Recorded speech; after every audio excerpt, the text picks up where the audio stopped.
हमसे भंगिया तोहार ना पिसाई बोला दुखेला कलाई बोला ना। हमसे भंगिया तोहार ना पिसाई बोले दुखेला कलाई भोले ना। तो पार्वती भगवान शिव से कह रही हैं कि हमसे भंगिया तोहार ना पिसाई भोला दुखेला कलाई भोले ना।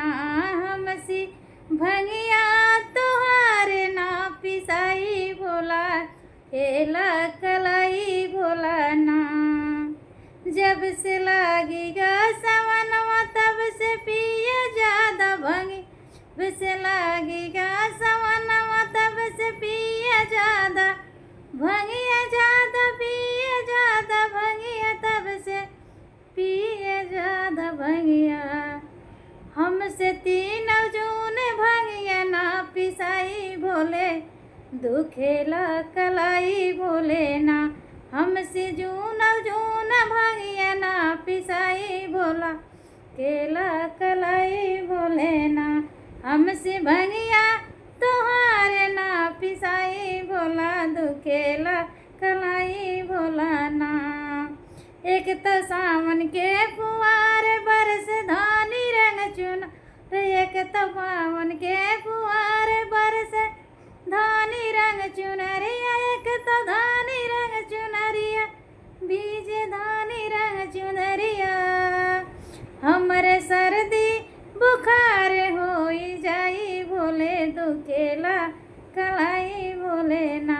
हमरे सर्दी बुखार हो जाई भोले दुखेला कलाई भोले ना। हमसे भंगिया तोहार ना पिसाई भोले दुखेला कलाई भोले ना। हमसे भंगिया तोहार ना पिसाई भोले दुखेला कलाई भोले ना। एक तो रह तू पहाड़ नाही चिंता कब। अरे एक तो रह तू पहाड़ नाही चिंता कबर। भंगिया पी के नाच दी रात भोले दुखेला कलाई भोले ना। भंगिया पी के तू नाचला दिन रात भोले दुखेला कलाई भोले ना। हमसे भंगिया तोहार ना पिसाई भोले दुखेला कलाई भोले ना। तो छोटा सा भगवान शिव का भाव और गौरा माँ का भाव इसमें है। आप लोग को गीत कैसा लगा सावन का शिव भजन।